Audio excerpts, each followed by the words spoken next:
I signed what I thought were spa forms. 2 hours later, I was told I was under psychiatric care in Barcelona, and my son had the legal authority to decide my fate. That sentence still sits in my chest like a stone. Say it out loud, and the world wants to rearrange itself around the absurdity of it. A woman from Phoenix, who'd lived alone for a decade after Tom died, flown across the ocean for a week of rest and revitalization, reduced overnight to a set of signatures and a stack of papers that someone else could use to make her invisible. You can call it cruelty, greed, incompetence, a terrible miscalculation. Call it whatever helps you sleep.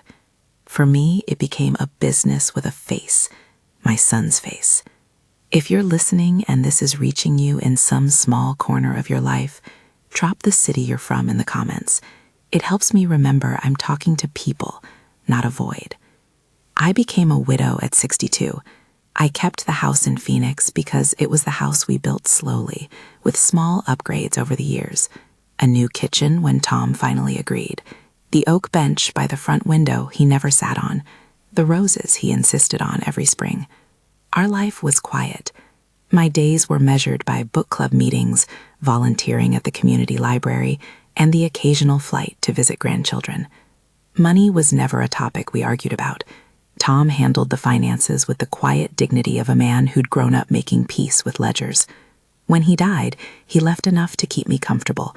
Not extravagant, but comfortable enough that the bank letters smelled of security. $2.3 million is a number I didn't say aloud for a long time because it felt ghoulish to admit the exact cost of my security. But it's the truth of the motive, and motives are what make human beings actors in a story that feels like fiction until it happens to you. Brandon called frequently at first. He did the son thing. Long, sentimental phone calls. "Mom, how are you sleeping?" He came by with casseroles, more helpful than I wanted, less helpful than I needed. Amber, his wife, with the tight smiles and new manicure, folded towels and left them in neat stacks, as if neatness could legislate affection. When they suggested a trip to Spain, it sounded indulgent. All expenses paid, Brandon said, and there was a note of relief in his voice, a chance to breathe. A wellness center. They do nothing but cater to rest for people who just want to be taken care of. Who turns down a week in a place called Serenity? Who refuses the promise of being washed of worry? A reasonable person might have said no. I didn't. Maybe it was grief that made the brochure prettier. Maybe it was the way Brandon's eyes looked desperate and earnest, and you always want to believe your children. Maybe I was tired. Whatever the reason, I signed the consent forms he slid across my kitchen table. Or I thought I signed them.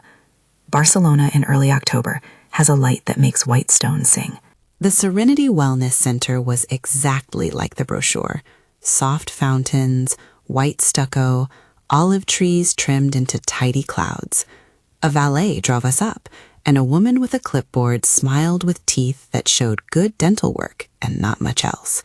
"Welcome home," she said, and I thought for a foolish second how grand it would be to have someone call your return to yourself a homecoming. The intake was efficient and soothing. A nurse named Pilar offered tea and a soft hand on my arm. The director, Dr. Martinez, in a linen jacket, spoke in the kind of English you'd expect in a city that sees its fair share of tourism, precise, slightly theatrical. "We specialize in gentle transitions," he said, like a magician naming his rabbits. There were forms, dozens of them, each a small fortress of legal verbiage. There were lines for signatures and boxes to check that rectified 1,000 possible future misinterpretations. I signed, because habit is powerful. I had signed mortgage papers, theater tickets, dinner reservations. I'd signed contracts for electricity.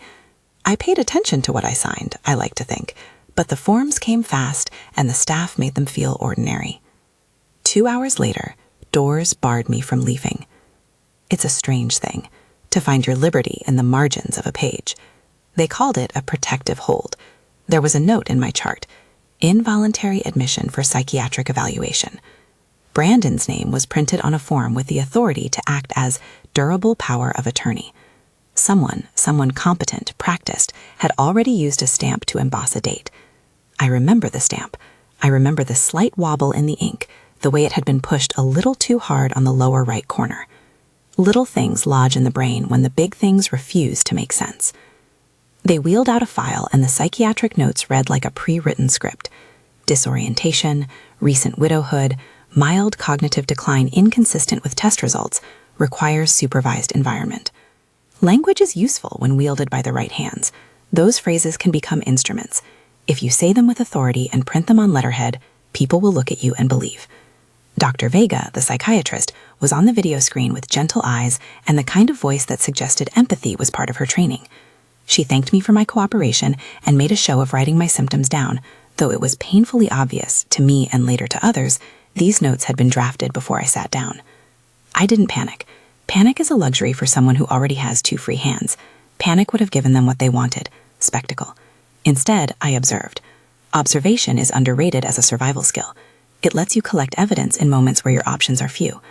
I watched staff do small things, how they moved, what words they used when they thought I wasn't listening. I counted keys on belts. I remembered the exact ink used for the stamp.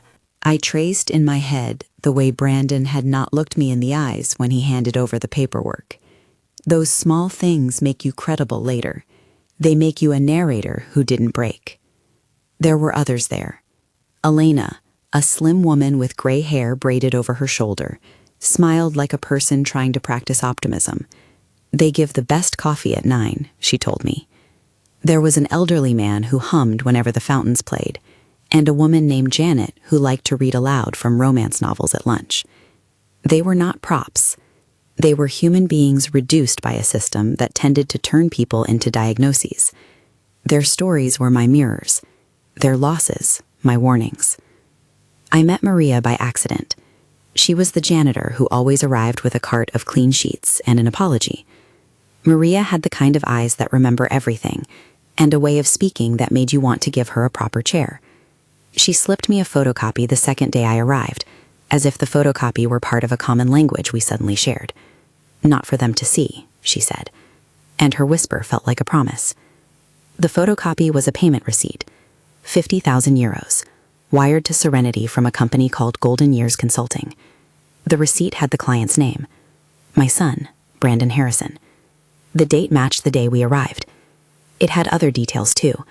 A note about care transition, and an account number. I felt the room tilt. Money, not medicine, was the engine here. How do you swallow the knowledge that your child, the one who put his arms around you when you cried over Tom's pillow, has a hand in your erasure? I won't lie. The betrayal hit like a physical blow. But grief had long since altered my reaction threshold. I'd been learning to live with absence for years. This absence smelled of intention. His face was not the face I wanted to square with. So I squared it, but not in the way our culture expects. I didn't throw a chair. I memorized receipts. How long will this evaluation take? I asked Dr. Vega, watching her fingers hover over the chart. Assessments can take a few days, she said, depending on cooperation and presentation. We like to ensure we understand the full picture. Do I have the right to leave while it's ongoing? I asked. Once a patient is admitted involuntarily, legal procedures must be followed, she answered. There are times when a clinician's measured cadence hides either care or complicity. Her voice could have belonged to a bureaucrat reciting policy. In that moment, her words felt like a lock clicking into place. They told me to rest. They gave me a small room with a view of the courtyard fountain, and for several hours I watched the patterns of light on the stone. Light is merciless but honest. It shows texture. It makes it harder for a lie to hide under the surface. That night, when the facility settled and the fountain sounded like a heartbeat in another room, I lay awake thinking about signatures. You would be surprised how precise memory can be when you decide it must be precise. I could recall the handwriting of the document that Brandon handed me. I traced the strokes of the letters in my mind until they felt like fingerprints. You remember what you need to remember. I remember, too, the weird little detail of the receptionist's perfume. Smallness anchors you when everything else is untethered. I couldn't ask for a lawyer from inside a locked room. That would have been the kind of instruction that gets people into trouble. But I could collect. The janitor's photocopy fed into other observations, the way staff avoided eye contact when certain names were mentioned, the file with pre-filled notes. the phone that always seemed to be busy when I rang my number and reached a recording.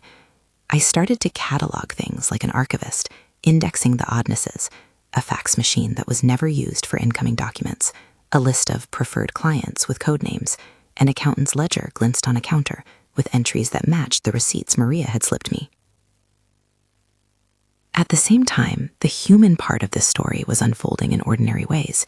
Elena liked to talk about her garden where she grew lavender. The elderly man hummed when he felt nervous.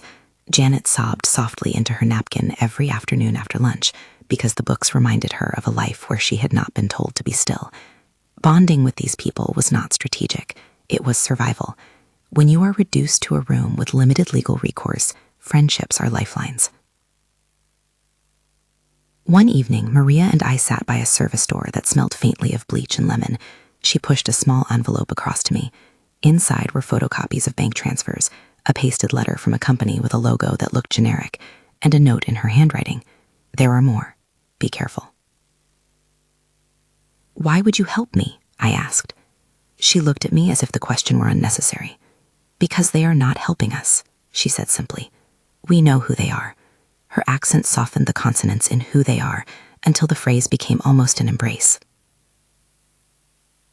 I was careful in my reactions. If someone had been watching, I wanted them to see a confused widow, not a woman making lists and plans. There are times in life when you must become two people at once, the outward calm and the inward engine. I played the part as theater. I let them think they had worn me down. But nights became my work hours. I would lie awake and write down what I remembered that might matter. Dates, names, bits of conversation. I learned to notice the little tells of deception. The way the concierge always offered the same reassuring phrase when a family member visited. The way two staff members exchanged a glance when Brandon's name came up. When I could, I used the facility's internet terminal for short bursts. I didn't learn hacking or how to bypass doors. I learned how to send a single email that might keep my name alive in a world beyond those walls. I crafted a brief message to an attorney I'd found through a Phoenix legal director, Patricia Williams, whose biography suggested she worked elder law cases. I wrote a second email, addressed in halting English, to the American consulate in Barcelona. I am an American citizen, I typed late at night, my fingers stiff from writing, possibly being held without my consent. My son is involved. Please advise. Writing that email felt like a shout in a canyon, small and amplified. On the third day, a man in plain clothes arrived at the reception desk and asked for the director. His presence changed the air in the room in a way I could not have predicted, like rain before a storm. He spoke Spanish with a clipped efficiency and presented a card with the consular insignia. The director's face, which had been practiced and polished, looked suddenly less certain. Small cracks were appearing in the facade. I did not see the man talk to Brandon. I only saw the aftermath. Brandon on the terrace, smoking like he had before his children were born, a gesture meant to steady you, not to frighten you. He looked older than his 39 years, as if some part of him had been smoked away by choices that had nothing to do with grief. Amber hovered nearby, her smile thinner than before. "What did you tell them?" I heard Brandon whisper. "They asked for clarification on your paperwork," Amber replied. Her voice had the nervous quality of a cat staring at an unfamiliar shadow. It was enough. The presence of a consular official did not equal salvation, but it signaled attention from outside. Attention can be a fragile thing. The difference between whether someone believes your claim often comes down to whether you can get a person outside the system on your side. That day, attention arrived in the form of a man with a card and a voice that did not tremble. What followed were a series of conversations and small maneuvers that, to my great relief, began to shift the axis of my entrapment. The consulate made inquiries. I heard the word investigation in passing. Someone from the staff, overheard in the hallway, said they had received emails from an attorney in Phoenix. That was Patricia Williams, a name that when I had Googled it at the internet kiosk felt like a raft in the ocean. Brandon's posture changed.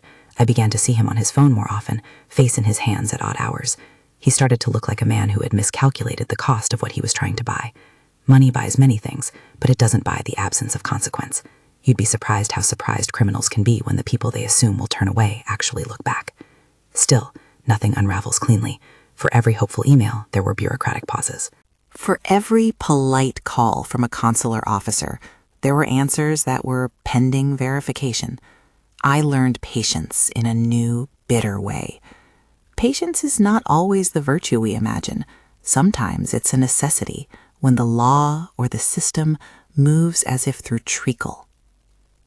During those days, Dr. Vega returned to her screen and asked me the same questions she'd presumably learned to ask in the form's margins. "Can you tell me about your daily routine?" she asked. "Do you feel safe at home? Have you considered that your grief may be affecting your perception?" "Do I look dangerous?" I asked, because humor is a sly weapon. It disarms interrogation and asserts a personality they couldn't file away. She smiled the way someone smiles when they know they're administering something meant to help. "No," she said, "we just need to assess you fully." The word assess became an idiom for the slow grinding of a mechanism that works on paperwork and authority. If paperwork had been the key to my confinement, then paperwork would also be part of the evidence that took it away. That conviction propelled me to gather what I could where I could. Maria's photocopies were precious. The ledger entries she photographed with her phone, pages of numbers, occasional memes, a notation of client transfers, looked at once banal and explosive. I would memorize them and copy them into the margins of my own notebook at 2 a.m. beneath the hum of the HVAC system. I thought often of Tom. He used to joke that I had a stubborn streak like a mule. Now, that stubborn streak felt like a compass. If you point yourself toward truth, you will find behaviors that align with that compass even when your options are constrained. One evening, as the sun flattened into the courtyard and the fountain threw a golden spray, Maria handed me a folded note. "There are cameras in the conference room," she whispered. "They record the meetings. When they have families, they talk about follow-through. Sometimes they leave documents on the table. Be careful." I didn't ask how she knew. I didn't need to. Knowledge isn't always surprising. It's just useful. I began to stage small experiments of behavior, not to escape. I won't give you details about that, but to test responses. I asked staff for my belongings. I requested copies of the forms I had signed. They offered delayed timelines and compassionate-sounding explanations. When they brought a packet that claimed to be the copy of my consent, I turned it over and found the handwriting on the signature line didn't quite match mine. I could not say with absolute certainty whether it was a forgery. I could say I had not signed in that particular looped way. Memory serves. "Why would someone do this?" I asked Elena one morning over the coffee that tasted faintly metallic. She was knitting quietly, her fingers moving with the muscle memory of years. I told her what I knew. The money, the glossy brochures, Brandon's eagerness. I told her about the photocopy and the receipt, and the way Dr. Vega's eyes remained steady while the staff moved like shadows. "For control," I said finally. "For ease, for profit, for a terrible sort of convenience." She nodded, as if she had been cataloging similar small cruelties. "People think the old are easy to move," she said. "They think we will not notice. We notice everything." There are moments when something inside you adjusts. It is not merely anger. It is a shift from being the subject of a plot to being its author. You do not suddenly become brave. You become practical. You begin to imagine legal names, to file impressions next to facts, to speak in the language of proof rather than outrage. You learn to put emotion into inventory and save it for the nights when you allow yourself to grieve. I therefore began to build a paper trail, not by fabricating anything, heaven forbid, but by making sure the small things stayed in my possession. The receipt Maria gave me was a start. The ledger photographs were another. I learned the names of staff who handled payments. I wrote down the times people visited. When Brandon came to the facility under the pretext of checking on me, I watched him. I noted the way he spoke to the receptionist, the names he used, the way his hands hovered over the paperwork. I believed in the power of an ordinary detail. On the 5th day, a courier arrived carrying a thick envelope. It was from my Phoenix attorney, Patricia Williams. Her letter was terse and efficient in a way that made me breathe better just reading it. She wrote that she had been in contact with the consulate and had begun preliminary inquiries into my legal standing. She suggested that immediate legal representation would be necessary once I returned to the States, and crucially for that moment, she recommended I cooperate in ways that would preserve evidence. Her tone was both warm and clear. It felt like someone had lit a lamp in a long, dark hallway. That night, I lay awake with the envelope on my bedside table and realized something both small and enormous. I was no longer simply a target. I was a person with allies. You don't need every ally to be present to feel hope. You only need a couple of lamps to begin to see the outlines of a path. Still, hope is a fragile currency. I regarded every good sign as provisional. The physician's assessment could be amended. Documents can be altered. People can be persuaded to change their stories. What I knew, with a clarity that trembled like a struck tuning fork, was that I had to keep evidence alive and allow outside attention to press against the walls that had been built around me. Brandon noticed a change in me. He accused me of being ungrateful. "We're trying to help you," he said once in the courtyard, his voice pitched low. "You're being dramatic." "Help does not come with signatures you didn't agree to," I answered, and though it was calm, it felt like a scythe. His face changed in a way that must be familiar to many people who suddenly realize the scale of what they've allowed to happen. The man who'd once recommended a new paint color for my kitchen suddenly looked like a stranger I should have taken a second mortgage against. But you cannot armor yourself against being surprised by your child's capacity for selfishness. You can only inventory the damage and take steps to correct it. And so I did. I kept notes. I kept receipts. I learned the names of men who build families for comfort plans. I asked Elena to narrate aloud anything she remembered about staff conversations. I watched the patterns of visits in the lounge. All of it was slow, and much of it would later be helpful in ways I would not have guessed in those first days. On the 8th day, a letter arrived requesting permission for extended evaluation with the signature of a lawyer I had never heard of, but whose name matched a small business registration at the bottom of a document Maria had photocopied. The request read like a form, bland and clinical, and it proposed my placement in a longer-term care plan for ongoing supervision. My chest tightened in a way that was not panic, but the recognition of an imminent trap. That was the moment I decided that passive observation would no longer suffice. I needed outside advocates to press at the door. I had sent the emails. I had called in the consulate. I had a reputation in Phoenix, the woman who ran the local book club and who had once given a lively lecture on the role of fiction in civic empathy. That reputation, oddly, became another asset. People remember the normal details of a life when they are trying to confirm that life is real. Before the 10th day was out, the consulate had escalated their inquiry, and an email landed into my inbox from a Spanish attorney recommended by the consular office, Dr. Carmen Ruiz.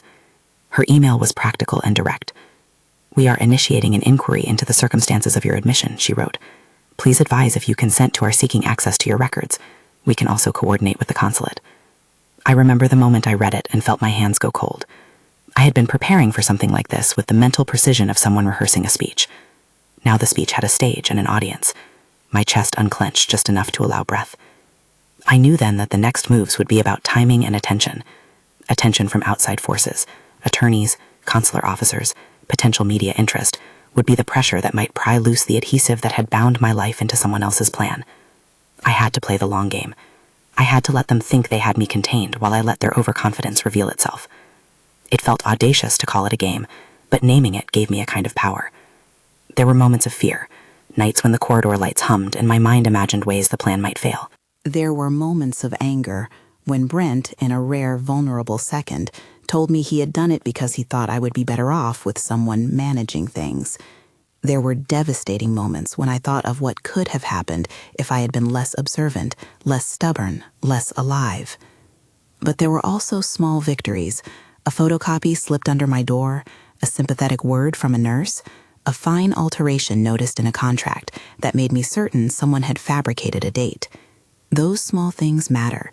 They make a narrative that can stand up to scrutiny because they are true and small and therefore hard to dismiss as grandstanding. The next day, after I had spent a morning with doughy coffee and a notebook full of careful notes, I found a single line in a logbook that was both banal and devastating. Family contact, Brandon Harrison, arrived 10:02. Beside it, someone had written, payment processed. It was the faintest of cryptic notations. It was also the kind of detail a bureaucracy forgets to hide. You build a case out of those flaws. That evening, I sat on the bench in the courtyard and watched a woman practice Tai Chi, her arms turning like slow water. I thought about control and about the strange arithmetic of family, love minus impatience multiplied by expectation. I thought about how easy it is to mistake inconvenience for incapacity. I thought about justice, not as spectacle, but as the slow work of recovering facts and insisting on them. There was a long road ahead. There were lawyers to consult, files to copy, friends to contact, and an attorney in Phoenix who had already begun to make calls. I had allies now, but allies don't perform miracles. They apply pressure. They file inquiries. They ask hard questions. That was the kind of work I was learning to respect. And yet, even with that progress, I could see the next dark bend in the road. Someone in a suit had whispered under his breath, "If they push, we'll be ready." The pronoun they was being marshaled like a battalion. I understood that more networks might be involved than a son and a facility. A receipt led to a consulting company hinted at partners. The scale of the scheme, if there was one, had shadows. So I began to prepare, not in the way of cinematographic escapes, but in the slow, legal, administrative way that keeps evidence intact and makes sure people outside can see what is happening. I wrote lists, I collected what I could, I rehearsed my story, I practiced calm. Most importantly, I refused to let the narrative be written for me. One morning, as I was preparing to meet with a consular liaison, Maria appeared at my door with a photograph. It was a blurry shot of a conference room, coffee cups circling papers, a woman with a notepad whose hand hovered over a document. Somebody had taken the picture from a window or a vent. The person was careful. The picture was not perfect. It was proof. "Keep it," Maria said. Hide it in your Bible.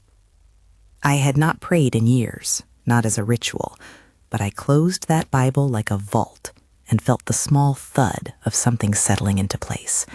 Protection, practical and intangible, is sometimes found in the quietest acts. When I left the courtyard that day, making my way toward a meeting that might change the course of my confinement, I felt the same mixture of fear and stubbornness that had accompanied me since the first day in that bright, treacherous facility. I had learned one profound thing. People underestimate older women because they believe age is weakness. Age is not weakness.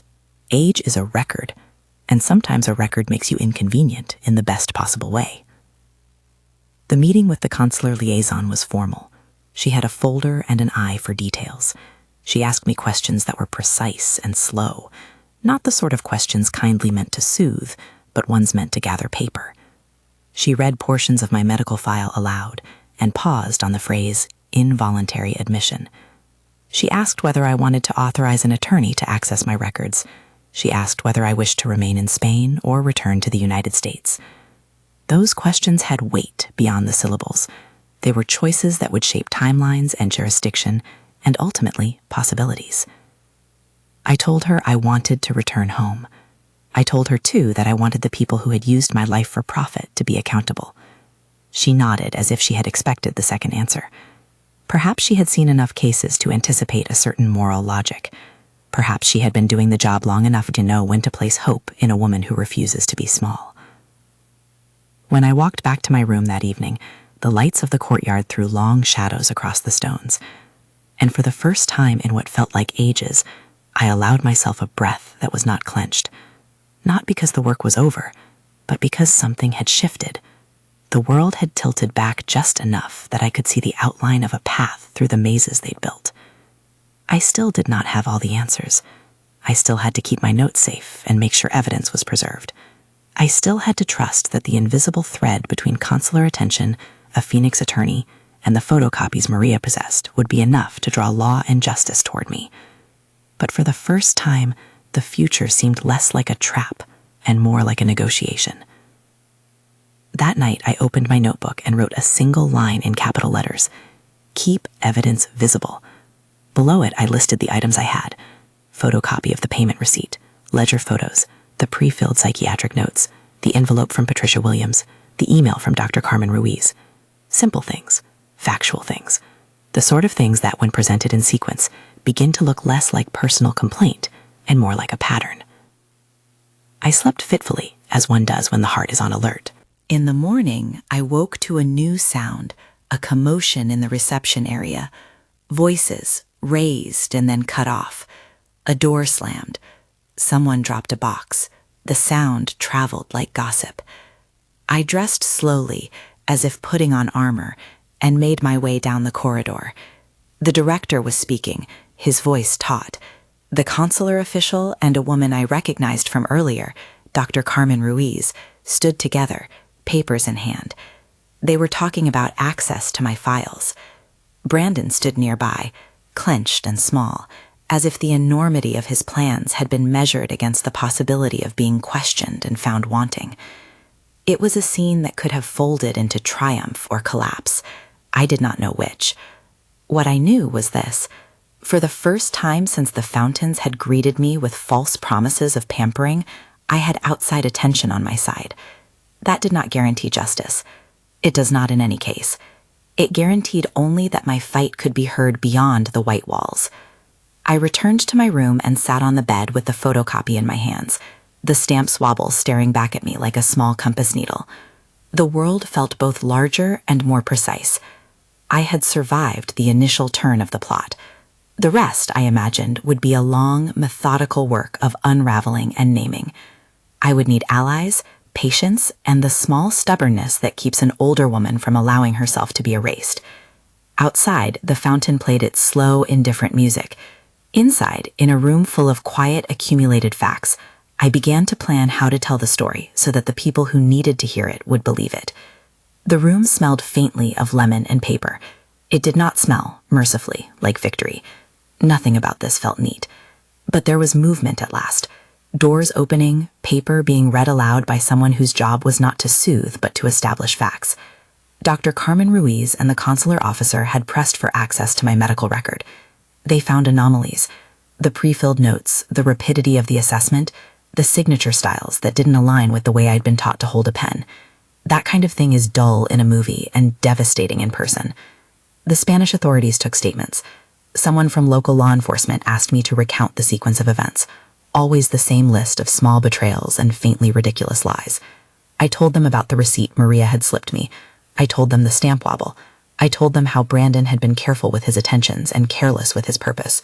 They listened, and when they were done, they told me they'd detain Brandon and Amber for questioning. The word detain arrived like an uncertain sunrise, not entirely warmth, but a claim on daylight. They took him in the courtyard after lunch. He did not argue. Perhaps shock had finally arrived to do the work that indignation had been trying to do for days. Amber's face went slack, as if a sheet had been draped over some private ember. I watched from the window because you learn, in confined places, to look through small apertures. The police walked them away. They did not make a dramatic exit. There was no gaggle of cameras, no immediate triumphalism.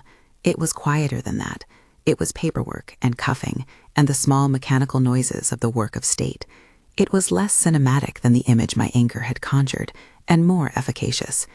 After that, the grip on my liberty loosened, not because suddenly everyone believed me, but because the consulate and Dr. Ruiz turned their attention into action.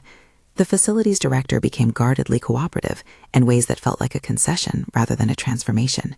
He allowed me to make a call, and with the consular assistance, arranged my repatriation to Phoenix while the Spanish authorities sorted out the legal knots. That was not the same as being rescued. It was the appropriate bureaucratic mechanism, a combination of duty and pressure that had put small gears into motion. I returned to Phoenix with a thin envelope of documents and an odd mixture of shame and relief. Shame because my child's name had been neck-deep in a criminal inquiry. Relief because the world outside my small house in Arizona now had paper and witnesses and a woman's stubborn list of facts. The jet felt less like a plane than a ferry across an invisible moat. My suitcase smelled of lemon hand soap and stamped paperwork. A consular officer escorted me through the terminal like a reluctant celebrity. Back home, Patricia Williams was already waiting with a folder that smelled faintly of coffee and hope. She had called Detective Sarah Martinez in the Phoenix Elder Abuse Unit before it cleared customs. That call had been the hinge on which everything else began to swing. Detective Martinez, calm, unsentimental, a woman who could parse a ledger like a poem, arrived at my house with a small team and an inquisitive expression that I accepted as kind. She treated me as a witness and a client, not as a spectacle. She asked precise questions and did not indulge my rage. She cataloged it. That, more than anything, made me trust her. They executed search warrants at Brandon's house with a professionalism that was noiseless and thorough. I remember being asked to sit in a spare bedroom while officers cataloged things. Bank statements, emails printed on paper, notes in Brandon's handwriting that made a list of clients and preferred vendors, the language we'd seen in the ledger photos Maria had shown me. There were transfers marked with the same account numbers that appeared on the receipt Maria had photocopied. There were spreadsheets with names and percentages. I listened to the officers' murmured observations and felt a strange sense of vindication that had nothing to do with glee. It was simply recognition of truth. Yet the deeper we pulled on the thread, the more the fabric unrolled. The paperwork led to a network, Golden Years Consulting. It was a company whose name suggested sympathy, and which in its glossy brochure promised dignity for families needing transition services. But the documents in Brandon's files, The emails recovered from servers and the handwritten notations painted a different picture, a business model that monetized the removal of elders from their lives and placed them in institutions that charged high fees for care transition and stabilization. Detective Martinez explained the contours in language that was plain but not reductive.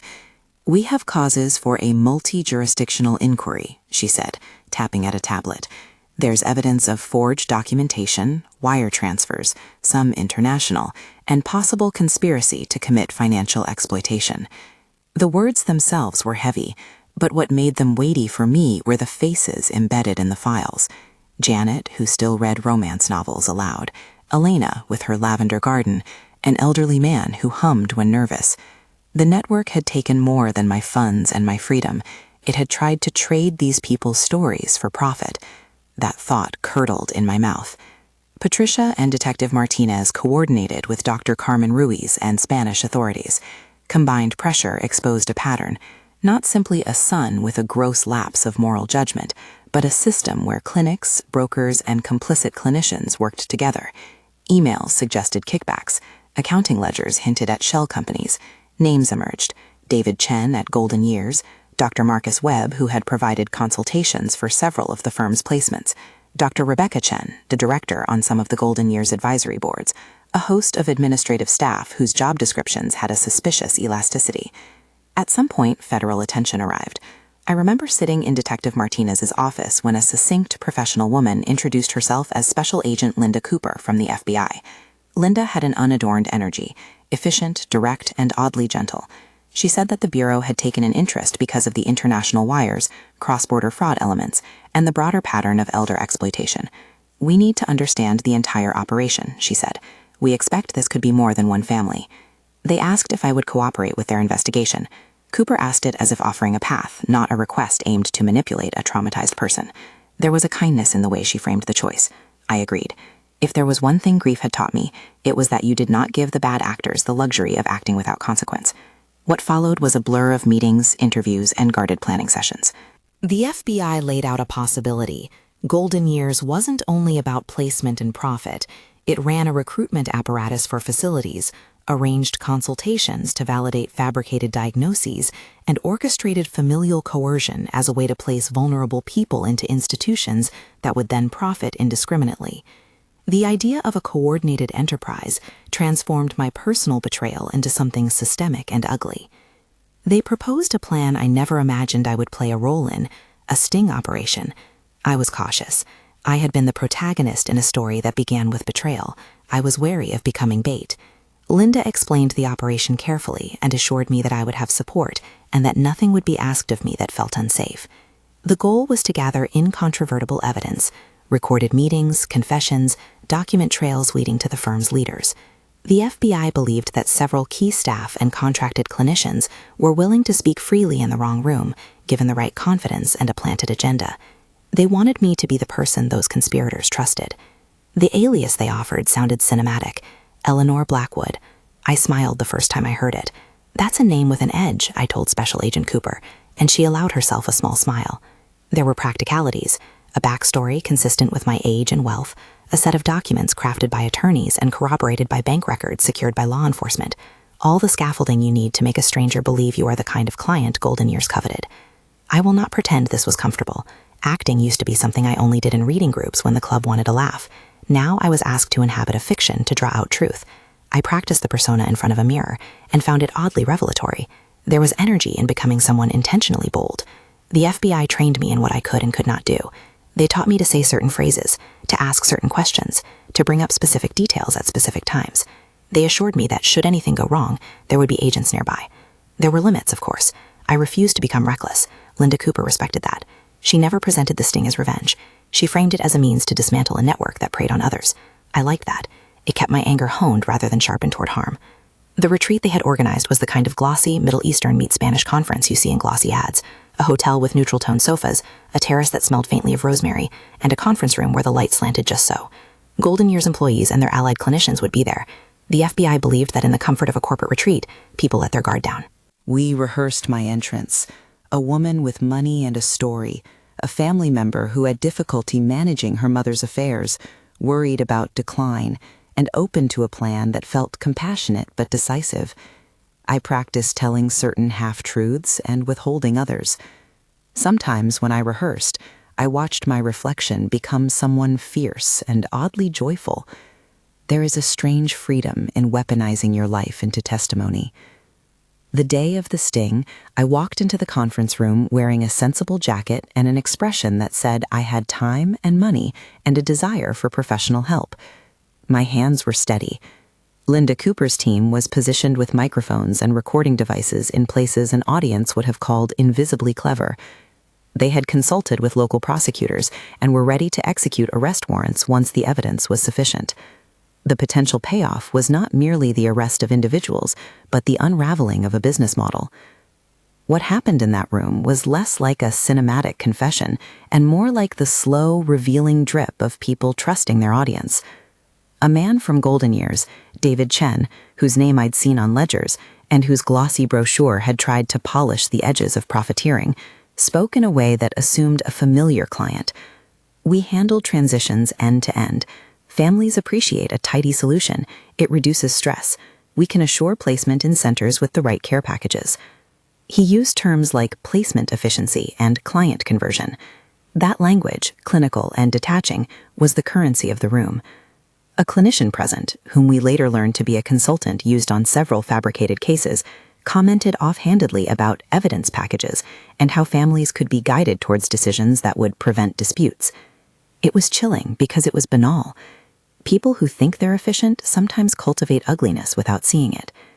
We recorded admissions of payments, references to preferred clinicians, and talk of referral bonuses.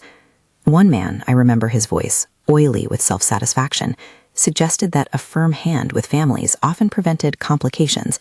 He did not mean grip in the literal sense. He meant leverage.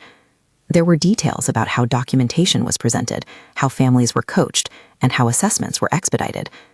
The room, which had seemed innocuous when I arrived, became a ledger in three-dimensional speech. At some point, someone suggested that if an elderly client's family member resisted, we simply escalate the presentation. The phrase arrived like a cold breeze. I felt my face hardened. That was one of those moments when you appreciate that justice is not only about catching liars, it is about listening for the vocabulary of harm and then laying it bare. When we played back the recordings later, the case against Golden Years felt like a cage built of paper and tape. Admissions that sounded casual in the moment were damning in print and audio.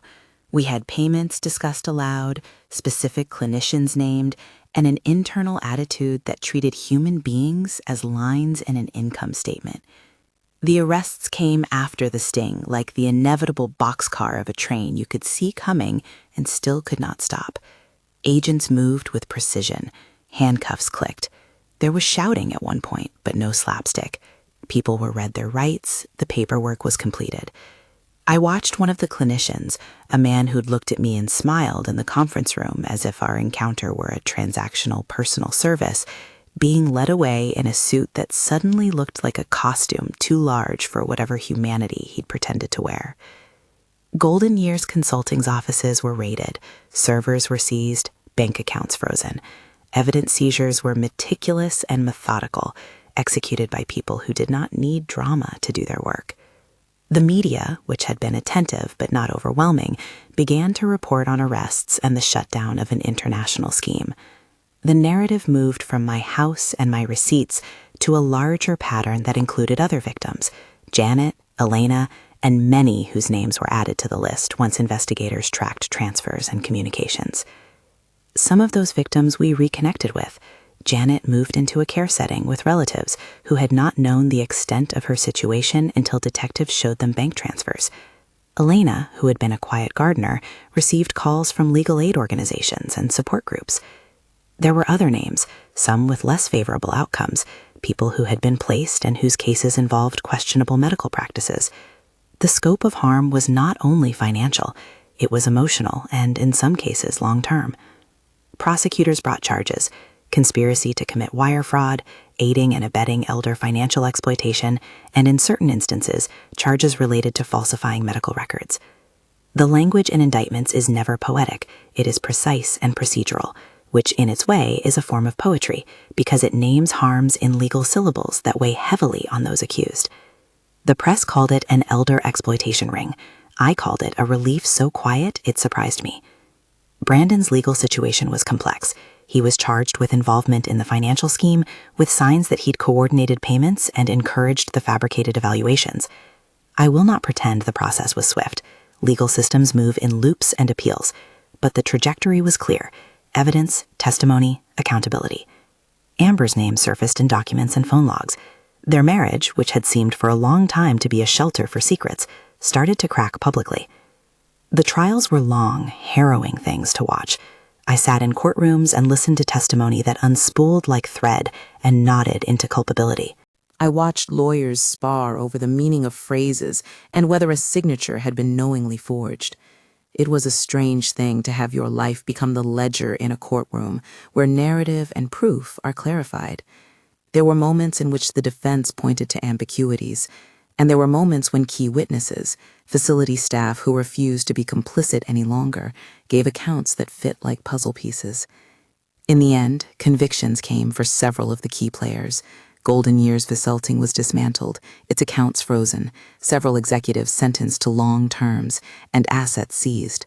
Facilities implicated by evidence faced investigations and closures in multiple countries. Doctors who had signed off on faulty assessments were disciplined and, in some cases, lost licenses. Not everyone received the same measure of accountability. The legal machinery is imperfect.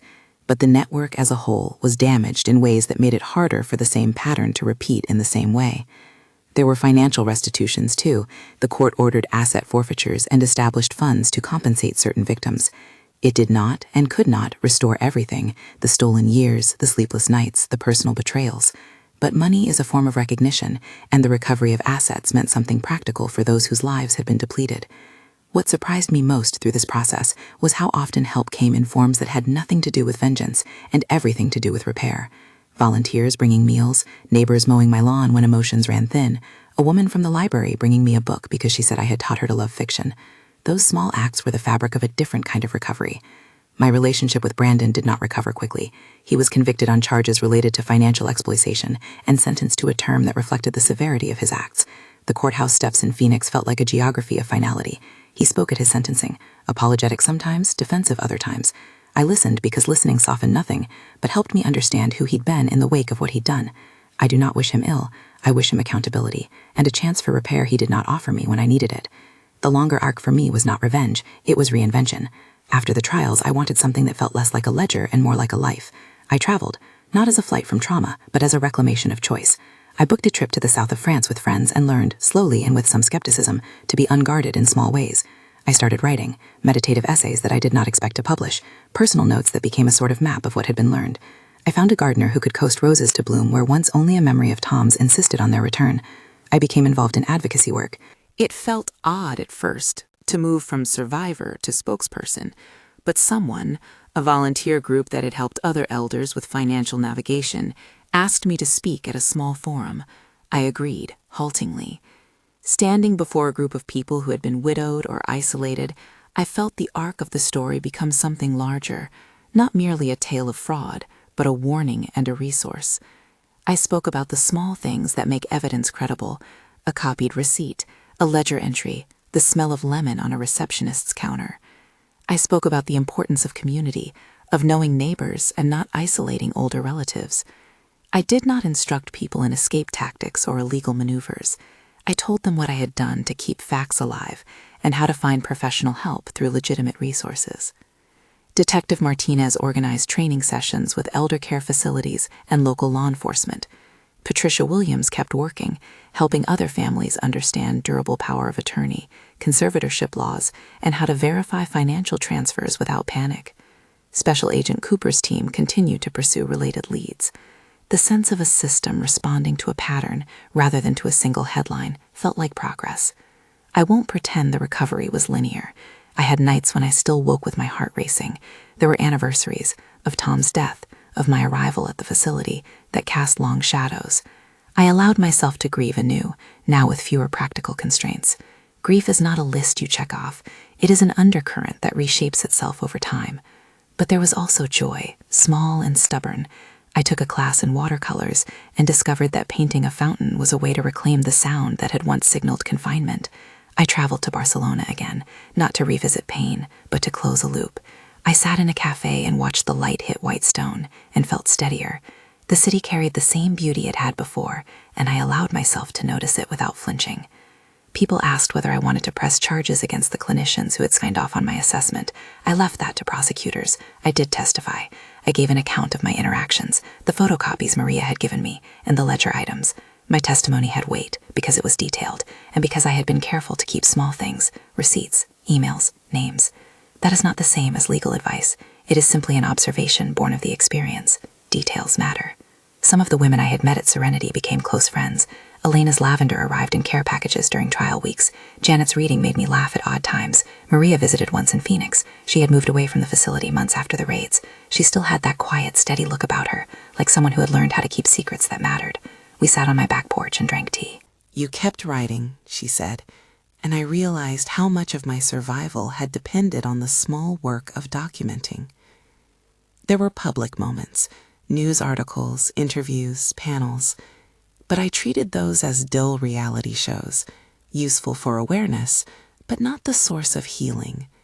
The true work was in receiving restitution checks and using them to stabilize lives.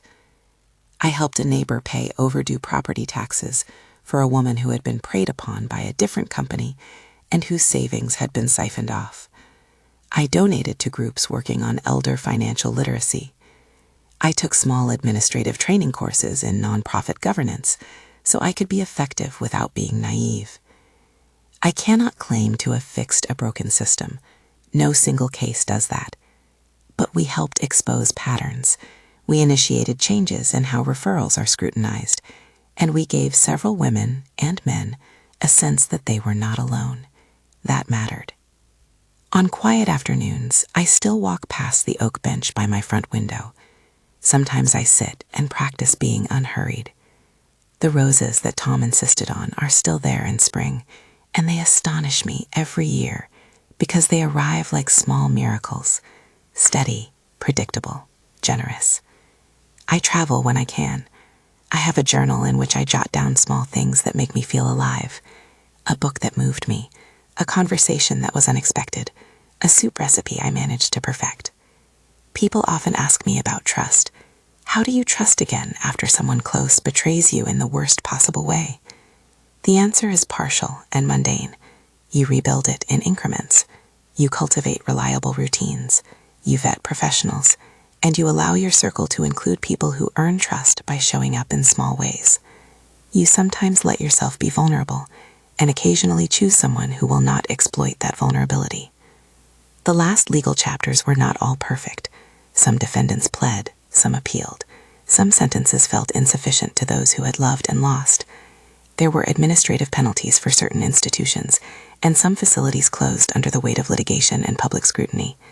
The money that returned to victims allowed a few to finally get proper long-term care without fear of being monetized.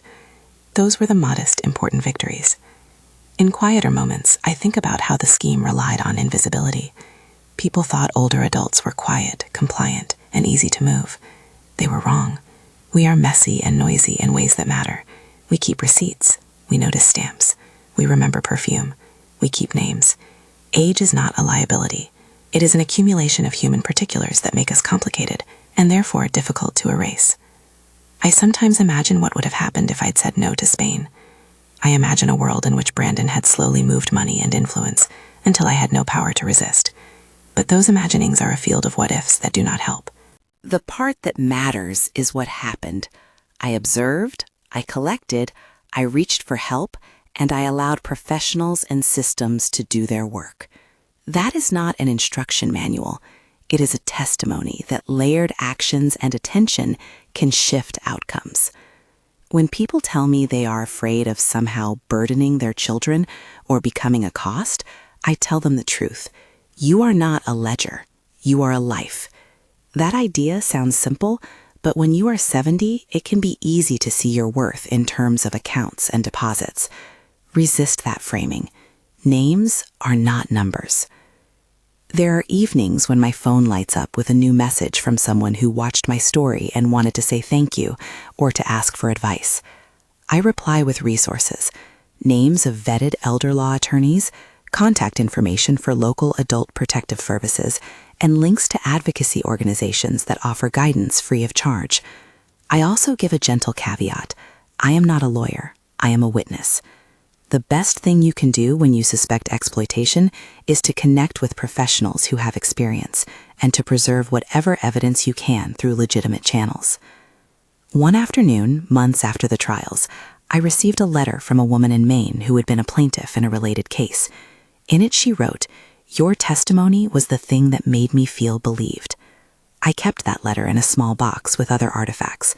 The photocopy Maria gave me, the envelope from Patricia, a lavender sprig Elena had pressed in a note. Those items are heavy with meaning because they represent the network of help that became my life.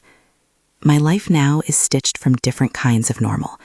I volunteer not to chase heroism, but because it is how I pay forward the small mercies I received. A lawyer who read an email at midnight, a consular officer who knocked on a door, a janitor who risked a reprimand to slip me a photocopy. I attend panels about elder abuse and sometimes speak in small community centers. I keep writing. I keep tending roses. I often think of the phrase that first saved me from panicking. Observation is underrated as a survival skill. There is cunning in paying attention, not for the purpose of becoming suspicious of every kindness, but for the humility of knowing that small facts accumulate. People who profit from others rely on silence. Speaking up and preserving small things shifts the balance. If there is a lesson I hope people take from my story, it is this. Agency can be quiet. It does not have to be dramatic to be effective. You don't have to be loud to matter. You need honesty, allies, and an insistence that your life is not merely an asset line. Systems respond when attention is applied persistently. That does not guarantee perfect justice, but it makes harm harder to hide. In terms of practical next steps for anyone worried about elder exploitation, there are resources and organizations that can help. Local adult protective services, elder law attorneys, advocacy groups who can guide you through reporting and documentation. I have put links in the description of this video to reputable elder abuse resources and legal aid hotlines that my team verified. Use them, share them with friends and family who might need them. I am sometimes asked whether telling this story publicly felt like exposing private pain. It did, but pain spoken with intention can become a kind of armor for others. If my voice helps someone else catch a small detail that prevents harm, then the vulnerability is worth it. The roses are blooming now. My suitcase sits in a corner with a few stray tickets from trips I mean to take. Some days I forget to check my accounts for a week and feel oddly proud of such small negligence. Life, after all, is not a ledger. It is a sequence of awkward dinners, late-night calls with friends, and seasons of forgiveness that arrive in staggered increments. If you watched this far and feel the weight of a similar story in your chest, please know you are not alone. Reach out to professionals, preserve what evidence you can through legitimate channels, and connect with community resources. If this message resonated with you, consider sharing it with someone who might need to hear this case of quiet resistance. And if you want to follow more stories about elder justice and survivor advocacy, subscribe for more content and check the description for links to vetted organizations and hotlines. Thank you for listening. My life after being dumped in a foreign psychiatric facility is not definable as simply comeback.